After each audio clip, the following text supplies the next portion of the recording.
The way the player interacts with your game is very important. It's the core functionality of any game. For this reason, it's worth putting some extra time onto this part of development. For instance, when creating player motion, you want it to represent the game. Give it personality. If you do this, if right is pressed, X goes up, and if up is pressed, Y goes up, then you've made two big mistakes. One, you should multiply by the delta time to ensure constant motion speed on all hardware. And two, if you press right, you are going 1 unit to the right. If you press up, you are going 1 unit up. If you press both, you are going the square root of 2 units diagonally, about 1.4, which is a bit bigger than 1. This is obviously not good. We don't want our player to go faster when going diagonally. So how do we fix this? We need to start by understanding the problem. It's a bit of simple trigonometry, nothing too complex. All you need to know is a square's sides are all equal. I'll take half of it to simplify, and now we're left with a half square triangle. The distance from side to side is 1, but diagonally is the square root of 2. The reason our player manages to go that speed is because we didn't give any logic to do otherwise. We told the player to go 1 unit right and 1 unit up, so together it gives 1 unit right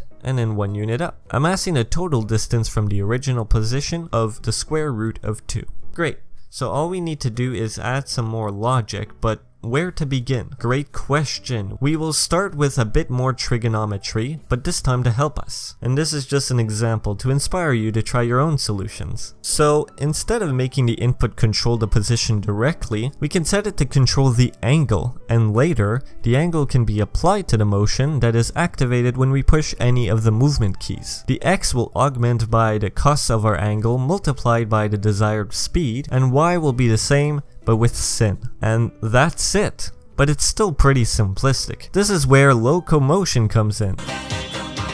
Refers to anything that has to do with motion. As Wikipedia puts it, motion with physics, specific types of motion such as animal, Locomotion, terrestrial, Locomotion, aquatic, climbing, crawling, flight, jumping, running, trotting, and travel in general within the world. For example, in Mario games, if you run one way and then suddenly change direction, Mario will slide before getting back on track. And that can be opportunity to add some gameplay. Maybe while he slides, if the player chooses to jump, Mario will do a backflip.